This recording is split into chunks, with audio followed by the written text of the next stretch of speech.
Welcome to Radisson Red with Ershad and Esther from the Quarantine Hotel. Well, we have to do this one. I mean, initially, I'd like to give a bit of intro. First of all, it says, as you know, the name is Pabi Comes to Chittagong. Yes. Because it's based on the Bangladesh trip we had initially, and we thought that we had such lovely experience. And even for myself, having been born in that country, but returning over many years, every couple of years, I would go back to Bangladesh. But this time, I had been with someone who had been to the country for the first time, so it was a huge experience. And even she made me realize many things about Bangladesh, even though I miss the country always. But she had a fresh view about everything. So it was really refreshing for me as well. So based on that, whatever blogging she was doing, all the pictures and video blogging she had done, thanks to her, so we can share the experience with you. And this is what we are trying to do here. And that's what Esther's going to talk about. And I'll ask her, and through her Western eyes, we would try to understand the country better. So, yeah, I mean, as I asked you before as well, and I'll start with that one rather than giving a huge preamble to the whole situation, whatever we have been through. As we say, even on the intro, you had seen that we're in a managed quarantine hotel in London. We have returned, and we probably would be getting out in a week's time. Exactly. Yeah. So, and looking forward to it. We have been confined within four walls, and I really can't complain about that. I mean, we are having good time, apart from not being able to go out because on day 2 we have to do a test, and I unfortunately tested positive to corona, but I had my vaccines before, so I picked it up somewhere at the very, very end, actually on the way out of Bangladesh. We probably had left already Bangladesh by that time. And I only had very mild symptoms for a few days. I had every one of the corona symptoms, but in a mild version, and fortunately they're all gone now. So now it's just a matter of waiting it out, and I have to really make sure that I'm safe, which I am, of course. Meanwhile, we're very well looked after. The hotel is beautiful. The room is huge. The service is great. The food is incredible. And, you know, I don't have to cook. A lot of weight, I feel like. Yeah, and we're not exercising a great deal, but, anyway. Not great deal. I was trying to make some of it. Okay. Well, we're getting up and we're walking to the door to pick up food. And we're going to the bathroom. And have breakfast. Yeah. And sometimes if I'm not feeling like it, I go back to bed again. And yeah, which we can do because it's right here. We have a lot of movies we can watch. But we've actually stayed very productive. Yeah. I've been writing, I've been reading, I've been doing my and many edits. Of the production, what he's talking about, you'll see. Yeah, they're all done right tonight, here in this room. What we'll do tonight. So you'll get to see. So first of all, I'll start without any further ado. When you first have been to the country, I mean, what were your expectations were? And once you have landed and you have started experiencing the situations and the things in the country, what was your first impression?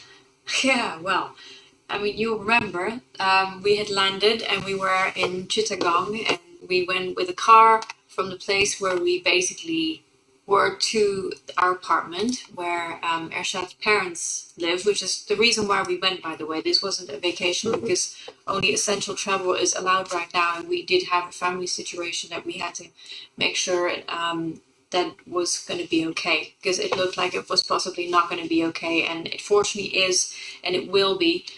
Thanks to you. No, and thanks to the teamwork. You know, we went there we didn't go for a vacation. We went there to sort this situation out. Which, by the way, if many of you who know Ershad did not see him and did not get to meet me, it's purely because we were a one-track mind to make sure that this was fine. And in between and towards the end, we had a chance to do a few things. Although he made sure whenever we did an errand, he always had me taste food, he always had me do things, so I got to experience a humongous amount of the country, which I loved. But my first impression when we first arrived was complete and utter shock. Other than the fact that we'd been in transit probably for about 25 to 30 hours, and then you add another 5 hours with the time zone. The heat was one thing. Then the monsoon was the very next thing that was already happening. It was a thunderstorm as we were landing. And then the car ride, I was like, oh my God, they drive. I mean, since you mentioned about the thunderstorm. Yes. Just hold that thought and where you wanted to take us with the car ride. So let's have a look at what you this mean is by that. this is a little video of day 1. We woke up that morning, monsoon rain had started, and he had told me about this growing up in his childhood and how much he loved it. And now I understand.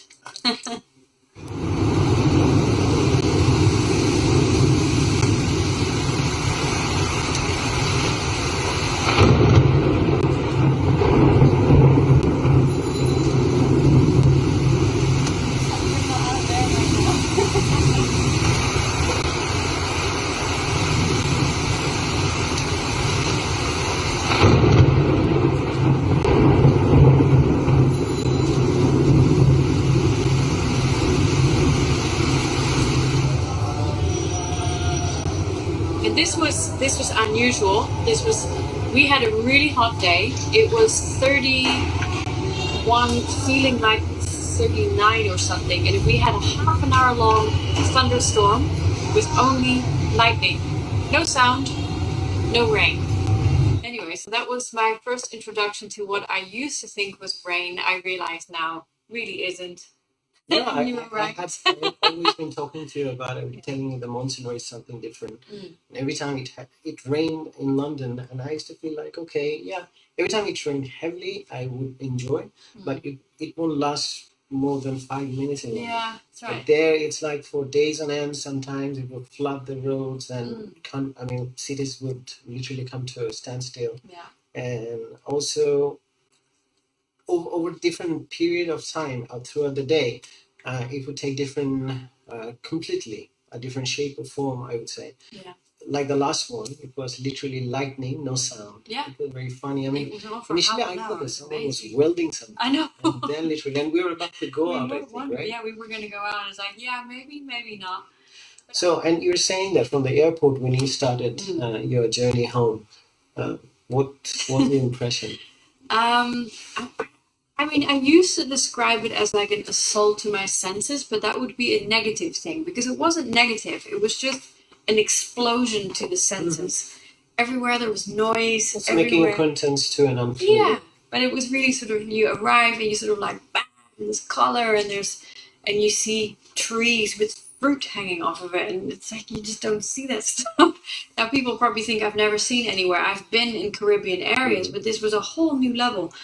And then just people, humongous amount of people. We just came from an area where lockdown happened and social distancing is very put in. Over there, it's physically not possible. When we traveled from London to Bangladesh. When we traveled from London to Bangladesh, you arrive in Bangladesh and you just see that social distancing, like we know in Europe, it's impossible. And, everyone's wearing masks. A lot of people are wearing masks. And you can see people being careful, but there's also a point of it just doesn't work somehow. Anyway, and so the probably the scariest part is, and that will probably lead into the next video, is that I was holding on to him while we were driving to the apartment, and I'm like, oh my God, he's driving. We don't have that right. It was a car, right? It was a car, but it was like, oh, they drive on the right here? I thought they drive on the left. Oh, hang on, they're actually driving on the left. And then I realized they just drive wherever there's no rules, and even no one stops, even if you drive on the wrong side of the road or wrong side of the lane. There is no wrong. There's just, you drive everyone where there's space. Literally facing the traffic. That's right. And it's people don't maintain their lanes or anything. No, and our car was like on the left, and it was a bit busy, and I guess he saw space on the other side, so he just went to the other side. On that note, let's watch that video about CNGs. Oh my God! Every time, how it happened? You tell them. Oh my God! I basically saw the CNGs, and I thought, that's really cute. There's no way I'm going in one of those. And then one day we had no choice. There was no car. We had to urgently go to the hospital, and I was like, okay, fine. And it was so much fun. The best part was I was laughing pretty much the entire time, and I couldn't stop filming it. So. And I was worried that my friends told me that don't take your phones out every now and then because you never know, it might get snatched. Filming. And every time we would be on a CNG, Esther would take her phone out straight away. And even when I'm busy, I'm thinking about something else, and she's always with her phone. So let's have a look at what we mean by that travel. Yeah. To the great delight of my family, who couldn't believe it when I sent them the videos.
My mother described it as a cage of wheels, the racing cage on wheels, and it was what it feels like. I felt like I was in bumper cars. And then one day you took me out for a ride. It was this one. Yeah. This was nice. You basically had me in an open CNG, so we can actually look at the place. Yeah, it was an open CNG, and I was worried about that. I was thinking, what was I thinking? Because on both sides, but it was lovely environment. Yeah. It was a really good afternoon. He was really good. He took us to different places, and he was like, "Okay, let's go here, let's go there." Lovely. The driver was. He didn't say anything. Normally, people tend to say, "Oh, we can't just go around town without any particular destination." Yeah. And he didn't mind. He was just taking us around, and he was rather making suggestions where I should take them. So that was really nice. That's the stadium. Children's park. That's the next to the stadium, the south of the stadium, the children's park. Yeah. And then the hospital where you were born, which is now a hotel. Yeah. Oh, yeah. You're saying that. It's a hotel now, but. The hotel. And then of course we went out at night as well because we did have to do errands sometimes. And I just remember there was the bustle and the activity and. I wonder where this one is. This is right outside Radisson Blue. This is the evening when we were going to meet up with our good friend. I don't think so. No? No. Okay. Well, it's in CNG. Yeah, it's CNG. This is where I was trying to show how stuck the traffic gets, and just to get the idea. And this is where the gentleman is sleeping on the corner.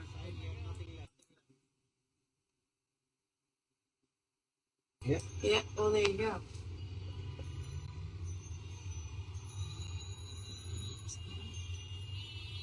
Yeah, it's a long trip, looks like, and a lot of different days, different trips because lockdown, and every now and then, whenever we felt like going out, sometimes. Remember when we had to cross? Because I try not to drive at all. To be honest, most of the time, that was one of the things I tried to. Yeah, but we had to get out a number of times. Remember the time when we had to cross the big road together? Oh yeah, that was in GC. Oh my goodness. In GC Circle, we had to cross the road. Yeah. Something like that. So that was it. That was the CNGs. So the CNGs are like they used to be called taxis. Yeah. Back in the days when I was growing up. But they used to be different colors, yellow and black, I think, like the taxis are normally. But now they're green and it runs on CNG gas, so that's why it's CNG. Yeah. So initially you were having trouble to remember the name. You got the name from your mom, Tuk Tuk. I kept calling him Tuk Tuk. So, but later on you got the name because it's written there. Figured it in Bangla. So CNG is one of her favorite ride, I would say.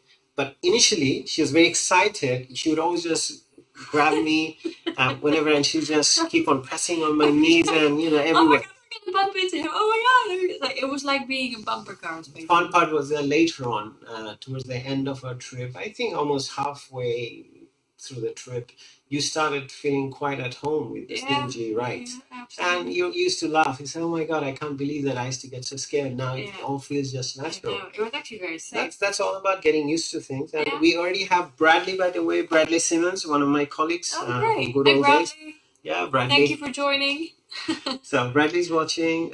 Very sharp dressed man, as I said before. Yes. Ershad and Esther, all the best. Looks fantastic. Thank you. And Saiful Akbar Khan from Dhaka. He's awake. Good. Oh, wow. He's awake. Yeah. Nice. So on that note, let's talk about, we have another thing, CNGs. So what are the rides normally we get in Bangladesh? Well, we had the CNGs, and of course there was the rickshaws. And when I first arrived, I was like, "There's no way I'm going on one of those." I mean, I couldn't think about what I would do to this poor fellow having to paddle. And I remember the first time I went on one, I swore I'm going on a diet. And then I decided I'm never going on one again. And then I thought, next time if it happens, I'll get off, he can get on, I'll start paddling. And then you made a really good point. If we don't use rickshaws, and people don't make money, and so obviously when we're going up the hill, we go off and we're being kind, and we have so many rickshaw pullers in the country. And we had this particular rickshaw driver. He kept finding us. He's like, "Hey!" And that was a funny story. He kept There's seeing one us. rickshaw puller. He was a local in our area, so every time we'd come out, he'd find us. Somehow, from this over across the busy street, he'd be like, "Hello." Yeah.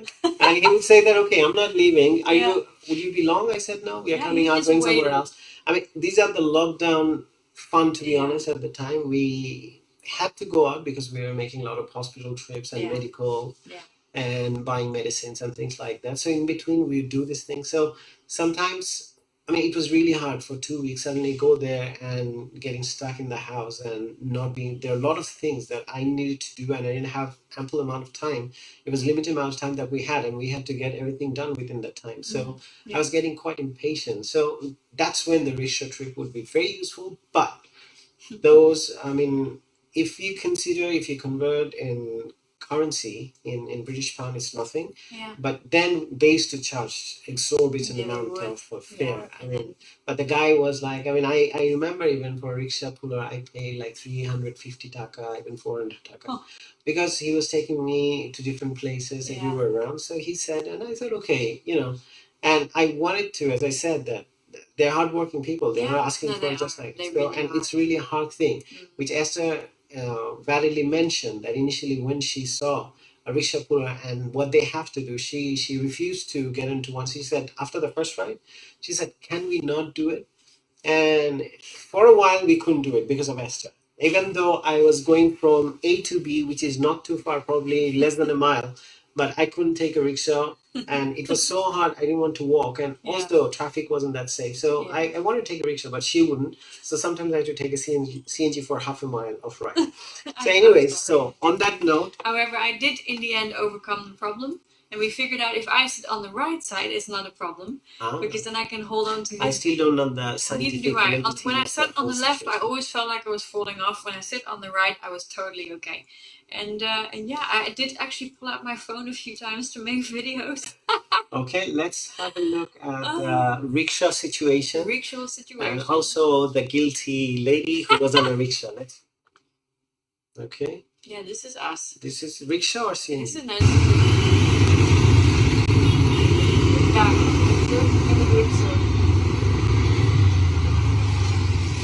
And I remember I sent this picture to my sister and she was like, "Oh my god, the poor guy." It's totally true. Anyway, that's me. This is Ershad got off because it was uphill and I looked so guilty. It was we were going to the hospital, I remember. This is a peak day. Here we go. Yeah, and this is during lockdown. Yeah, we're going for a COVID test, by the way. We went for a COVID test, and the only CNGs were doing hospital runs, and otherwise the roads were clear. That was really fun. We have some viewers joining in, so I will just let the rickshaw thing play on. I don't know how. So as you saw, the rickshaw, it's quite a fun ride. I mean, there was a time when I was growing up, I would love to go on a rickshaw ride every now and then because the roads were empty, especially Chittagong was different. It was quite a lot of greens around and roads were quite empty, A to B, and it's not a big town. I mean, the important places we like to go. You could go with a rickshaw and just enjoy and think, philosophize if you want to do that. I can imagine you doing that somehow. And Did you have your guitar on you while you're on the No, it's just for the bookshops. So there was one bookshop people would know in DC Hill where they have the annual functions and all those activities. There's a place, the bookshop called De Rosier. So they had all very interesting and rare books, and I used to collect those books and I used to make lists. Every time I would go, all my pocket money would go on books during my high school, college. So good. Yeah, tell me about it. But I lost all the books, by the way. They're all gone. We gone. found some of them and we brought them back home with us, so at least we have them. That's nice. And okay, so your CNG rides, rickshaws, and the experience of traffic and traveling, even though I remember clearly you were saying when we were leaving, going for the airport on the last day, you were crying and you were saying that looking around and with teary eyed, and you already had cried and you were crying as well. And you're saying, I never thought that I would miss this craziness and this crazy traffic, all this crazy driving. It felt like home. It had felt, but that was a few weeks in already. I'd started feeling like it was home. Yeah. In a strange, completely nonsensical way, it felt like home. And I guess it is home because my family are there. You know, it was really nice to meet your parents, and I was happy that we were able to do what we could do. However, these things were made possible by the friends we have. Yes, agreed. Amazing friends. I thanked them earlier, and Esther thanked them earlier, and some of the names, I don't mind repeating it over and over again because they're amazing people. They make things possible, especially one of them, again, I have to mention, is Sajjad. Yeah. My it's a friend for a long time. We had studied together at the uni, studied law together. And Sajjad had become he's quite a renowned businessman in Chittagong now. Yeah. He seems to know everyone. Yeah, huge network. So anything I need, any information or anything, it was really it's just really one call to Sajjad, and he, even if he doesn't have it at that time, you just find it from somewhere else. He had that source. Yeah. So that was amazing, That's and good. he made our stay and also Esther's first trip very special. Yeah. In every possible way, whenever he could. So great thanks to him. And since we're talking about friends, well, I put together a little something with all the different friends that we met while we were there, and I was asked a number of times, what is it about Bangladesh that you like the most? And to me, it's the people. I was told many times before that there's nothing like the Bangladeshi hospitality. I didn't really know what that meant until I got there. We have, close friends and family in the UK that are from Bangladesh, and obviously I had met with them. We'd been around many times. And but it was quite special having the actual experience of being literally not allowed to pay for anything. Like, we're taken out for meals and we're just like, come on, we want to pay. There. It would just not. It would be people get offended to if we wanted to pay, and in the end it's like, okay, well, this is just the way it is right now. And it was amazing. So the next video is from the different shots of the friends. We'll describe them as we go. Okay, let's have a look. So this was a reunion for the University Club. University Club. So I have Sajjad here next to me, then, and one of my college friends, Sajjad and Farid, and that's Shamurda of Soft Touch and his son. They gave me such nice flowers. He brought the guitar for me, yeah, which I played for months on end. Yeah. And they got me flowers, which was so pretty, and then Ershad, they gave him a guitar that he could borrow while we were there, because he had no other way to practice otherwise. And I actually took some photographs, and I was secretly filming him while he was doing that. I think we've got a bit of footage of you here right now. Yep. Yeah, there you go. Yeah.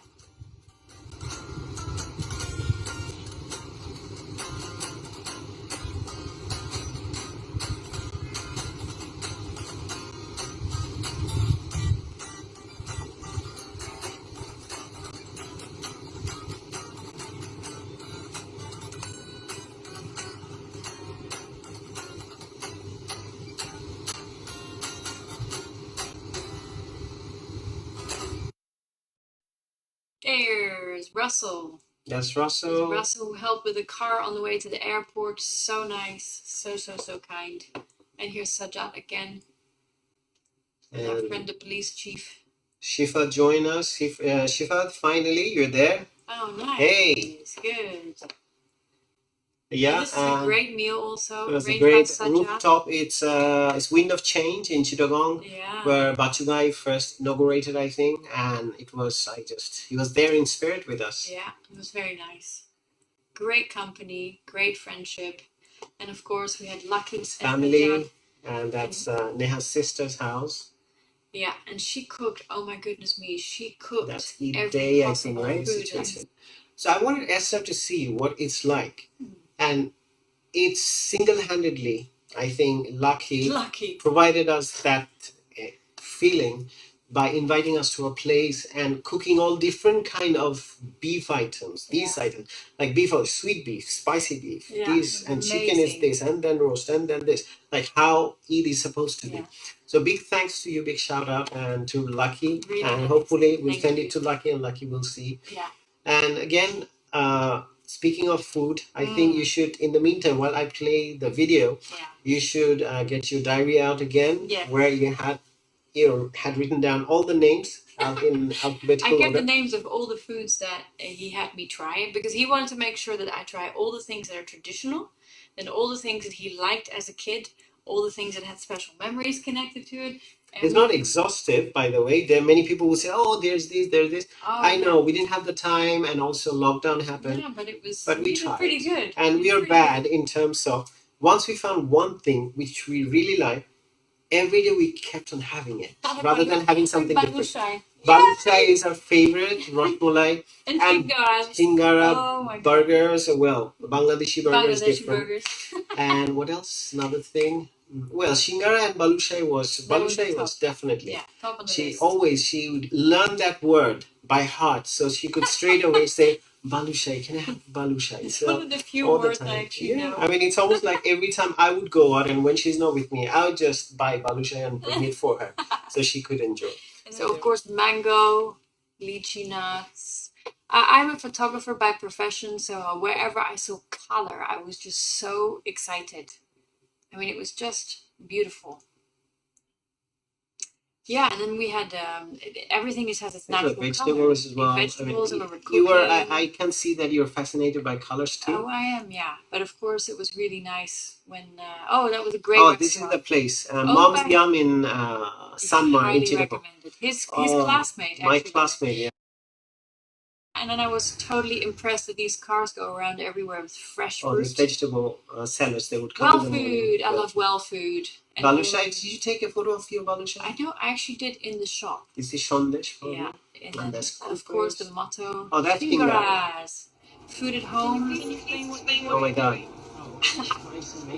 A kind of delicacy with blackberries. And you just shake it to break it.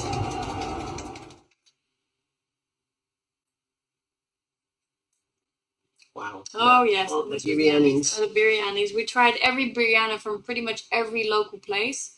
This is me having my mango.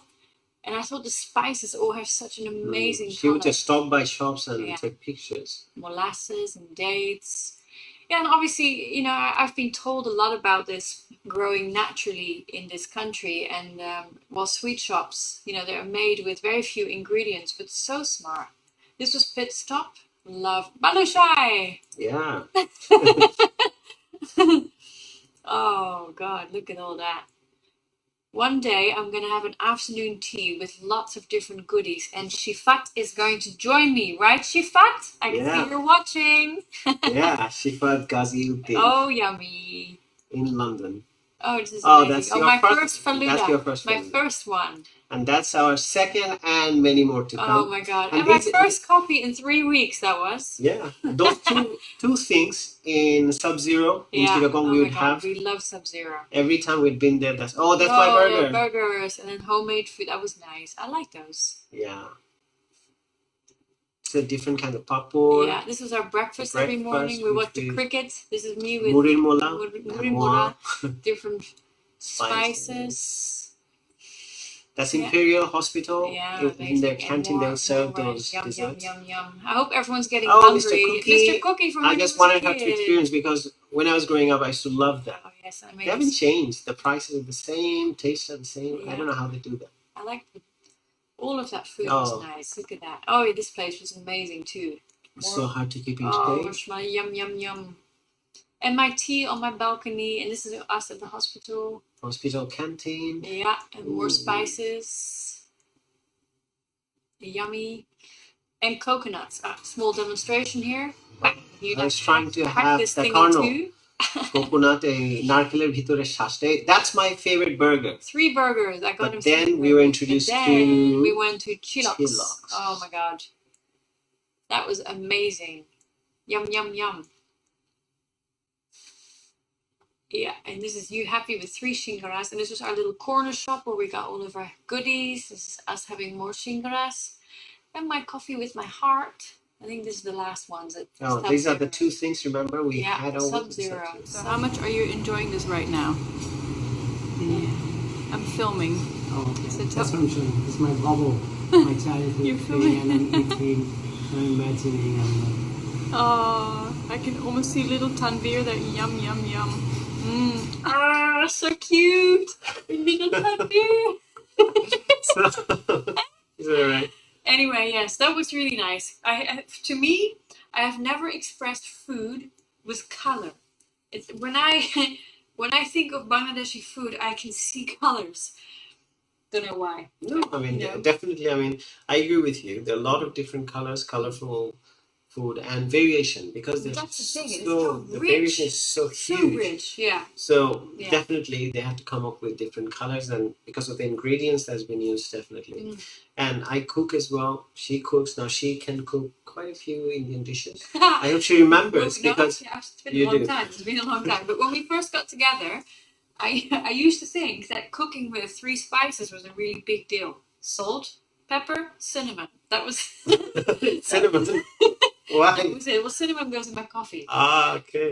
And so, but then I met him and he showed me how to cook proper Deshi style. And my God, we've got a big spice cabinet. And I'm like, yep, this one, this one, this one, this one. It's been 2 months. And I'll prove it to you when we come back home. Yeah, that's the thing. But there's one thing you've definitely learned, that is Tea. to make tea with tea leaves rather than tea bags. Oh, but the most satisfying thing is if I make you a cup of tea and you're like, because you're very good strict. with that tea. Exactly how it should be. Like. I mean, I really love that. So. And something reminded me actually today, because you know how we're saying we have this funny thing now because we're in a quarantine hotel, and so when they're not allowed to come in the room and we're not allowed to go out, and especially since I tested positive, we can't even leave for a walk anymore. But we always know when we hear outside the rustle, rustle, rustle paper crinkling.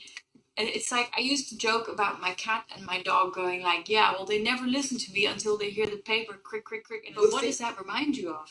The little rustling. It reminds you of dogs. And that's actually what I was going to ask you about next. Okay. It's something I would like to share. Yeah, dogs especially. We'll talk about the animals in Bangladesh in general, because you have nature, you have a lot of interesting things that you try to capture. But yeah, animals, stray dogs, and also how they're treated. This is one of the things we want to talk about. I would repeat myself, and I don't mind repeating myself, because these are the issues that should be dealt with as soon as possible. There should be stringent laws. Anyway, let's have a look. We, however, had 4 dogs that befriended us and that his father has been looking after already.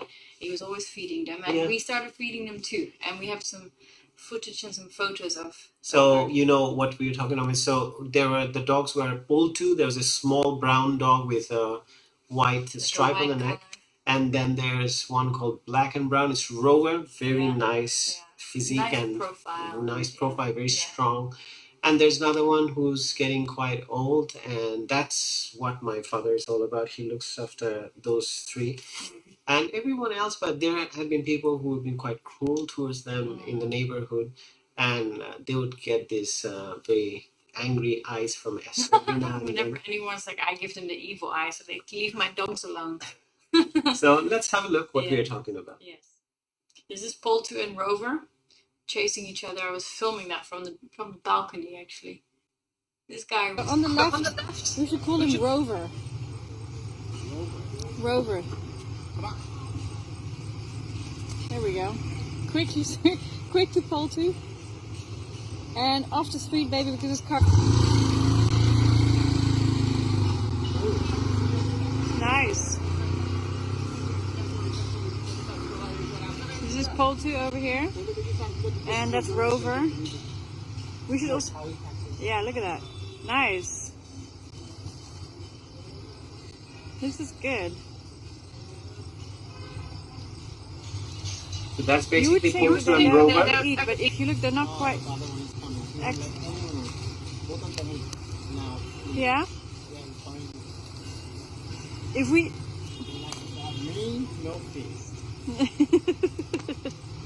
Maybe we should go closer to our garage.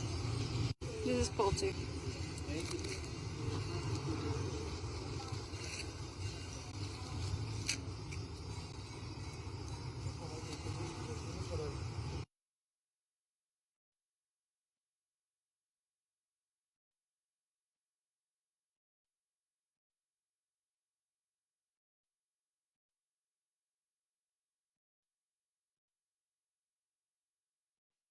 Yeah, so that was right outside from our balcony, and you know, this was at the Imperial Hospital with the gardens around the whole place. I mean, I found that every major place that is like a nice estate or something. They have nice flowers, well looked after, and yeah, it just looked really well cared for. This is a specific place where a certain person walked on the grass when he shouldn't have walked on the grass, but that was fine. Talking about my father. Yes, that's right. Yeah, he was in the hospital. Exactly. He didn't want to take the street. He didn't want to take a shortcut, so he just went straight through the grass. That was very funny. This is when we knew he was doing much better. Yeah. I love your dad, by the way. He's amazing. And we were sitting in that garden right there that day, and we were both enjoying the sun together. That was a lovely moment. Oh, the flowers there. These are all these are things which in my place where I've grown up, you don't see those things. Those colors and yeah, different flowers and based on different weathers. Yeah, I mean Holland is tulips mostly. And then of course we went for our walks, and I was fertile land. I mean, we have fertile land. Yeah, very very nice. Soil is very and fertile. It grows all beautifully. It really went. And you told me all of the names of these flowers at the time, which you knew very well. Don't remember them all. I mean, I kept Bengali, I know them. I don't know their scientific names. Yeah. Well, here this is a good garden example. Like just on the estate where we live, people really look after their gardens, and it's a pride and joy. And so nighttime walk, when you stop by and take pictures. That's right. Yeah, and we had a good time walking around there. And then of course we had these roof gardens right next to our balcony where a lot of these pictures are also taken from. And the other thing you told me about was birds. Okay, and, that's the national bird. Yeah, the national bird, which even made it on the taka, on the little taka. Oh yeah. There he is. And you said that if you have two of them, they bring good luck. And we had two of them always outside our balcony. And the two eventually gave birth to a little one. Then it was three. And there's the little one. Yeah. So we used to watch these two birds every now and then in balcony whenever we'd sit down. Sometimes it would be two, then they would become three. So one thing, it was a superstition, but funny thing, when my mother had taught me that one for sorrow, two for joy. So every time I used to see one, I would say, no, I haven't seen anything today. But when there's two, I say, oh yeah, where's that? Yeah. And yeah, it was a funny game we were playing just outside our balcony. Just it's a building next door, so on the roof we would always see that. And we literally had seen the growth of the small bird when it couldn't fly, and later on it started flying. And eventually flew around. Yeah. And I remember very often, because you told me that superstition, whenever there's one, I said, oh, there's one here, but I saw the other one around the corner. What other things that you felt that you were very much touched by? Well, I mean, there's obviously just the culture itself, and naturally because of our connection through music and my own connection to music, having grown up in a family of musicians. For a while, I was a director in a community center. I did many events, and it was good because I did a lot of events with Asian groups. It was from Pakistan, from India, Bangladesh. And before I would start these events, I would always look them up. And the main thing I found was the music. And well, one of the things that happened actually was when we were there, we were in his parents' place, and his original tampura was there from when he was young. And I remember seeing this thing I love the sound anyway. And I love it when he practices with, you can upload them from your phone and stuff. It's like, my God, you actually have one of these. And it hadn't been touched for a long time. His parents very, very nicely, they had taken it from house to house, and it was there. And so one day we decided that I decided it was going to come home with us, and you started, well, first you were going to give it to your music teacher, and then you decided, actually it's so nice. No, I mean, it was lying around, I mean, in our living room behind or next to the couch, the big couch we have there.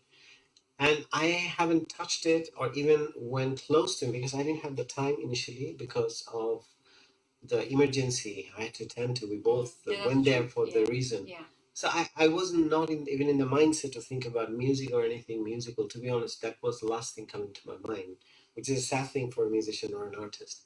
But then one day she said, okay, don't you want to look at the instrument or what it's like or how it's at the moment? And I just went close to that thing, and I found it was heartbreaking to see that how the tuning pegs, one of the tuning pegs was broken, and the bridge and all the strings are missing or some of them are hanging. was literally just crying, literally telling me that please rescue me. So from that point onwards, I was just looking, okay, how I can do that. I mean, I'm quite back in the days when I started my music lessons on that instrument. I was even to tune it, fine tune everything. I was very dependent on my teacher. But ever since, I mean, I now do all my instruments. I fix them. I work on them, and I've learned these things. I felt it. It gives me. I mean, you have seen me work on them for hours. Oh yeah, and once you get going, you're a one-track mind. It doesn't stop until you fix. I mean, you fixed your instruments and you fix other people's instruments. So I felt that I can. It's nothing in terms of what I had handled in terms of electric guitars and other things. So I thought, why not try to fix it myself? Yeah. Initially, I wanted to book an appointment with a shop. I thought, okay, acoustic instrument, they would do it themselves.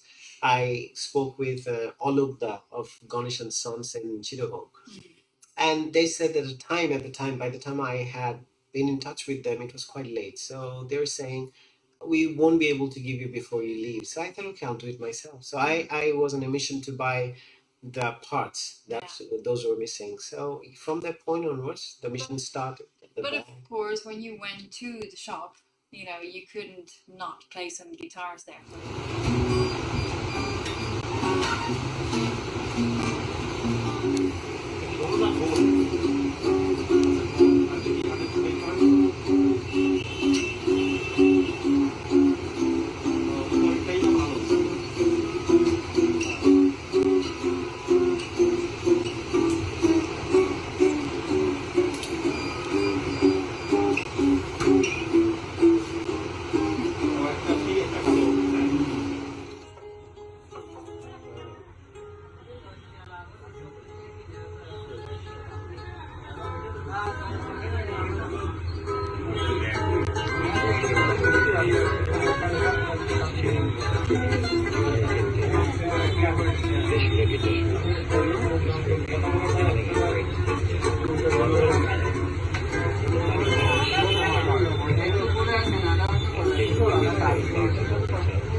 Replacement parts, that's Ganesh and Kong or Ganesh and Sons thing. These are the things I was trying to fix. Yeah, that's me at work trying to fix the tanpura. It's a 30-year-old instrument, and my first instrument where I started taking my music lessons. I love this.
So the tanpura was rescued, and then in that process, I had to go through that one shop quite over and over again and to source a lot of different parts of the instrument, sometimes tuning pegs, the carry case, and everything.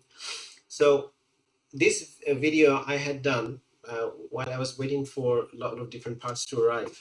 First of all, it's very inspiring to see that new young children, they're very eager to learn a musical instrument, whatever the reason is.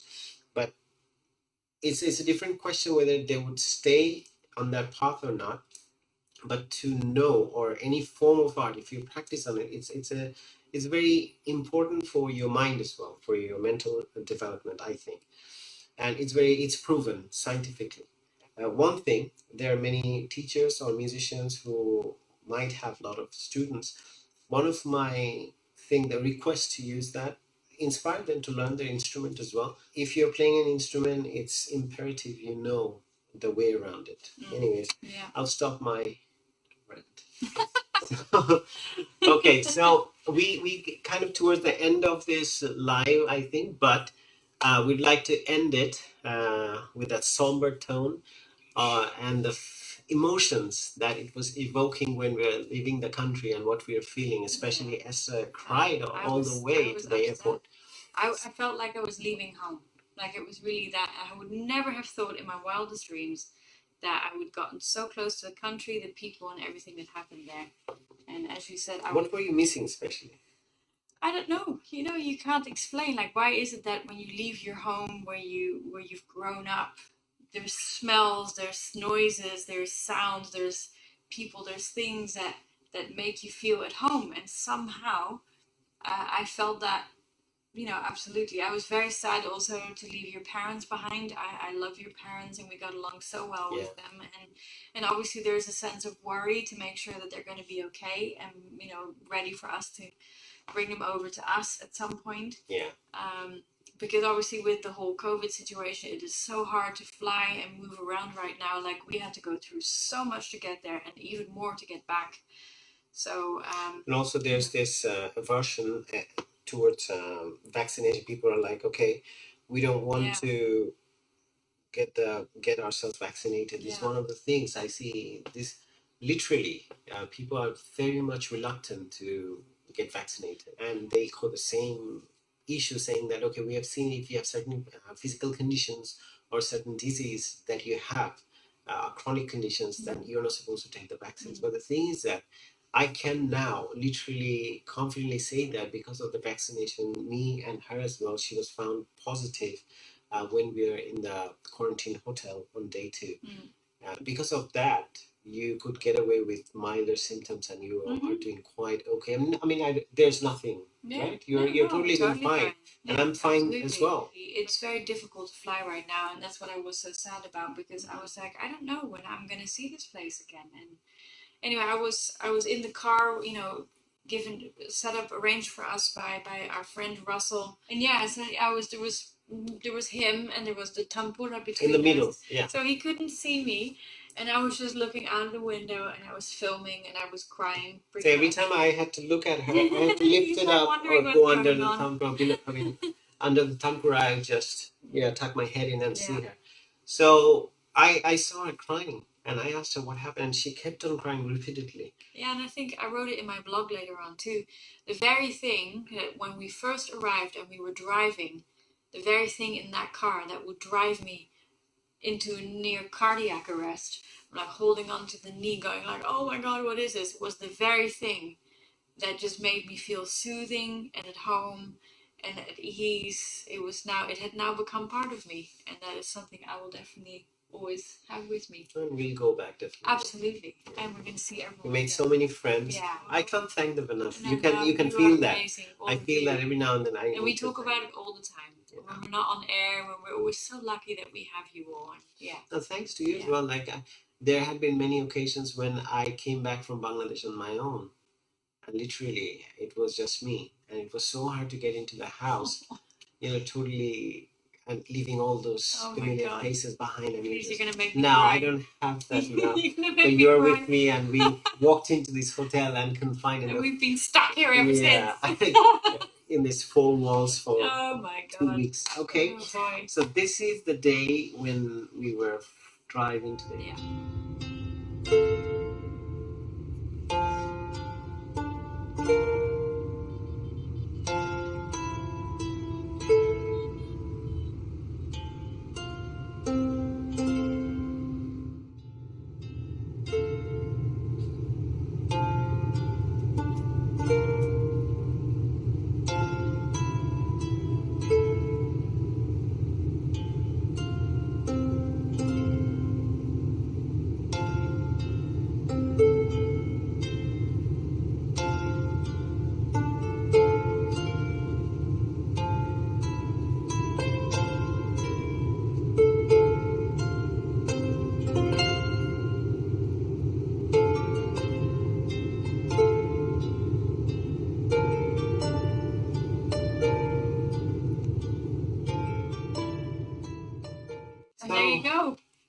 I'm not crying anymore now, though. I did cry for the first 3 days.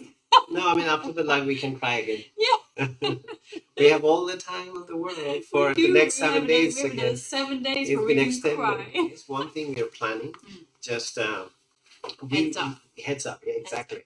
So we would like to bring many interesting shows in future, a lot of different topics where we'll talk about these things and we share our own ideas and also like to have audience interaction.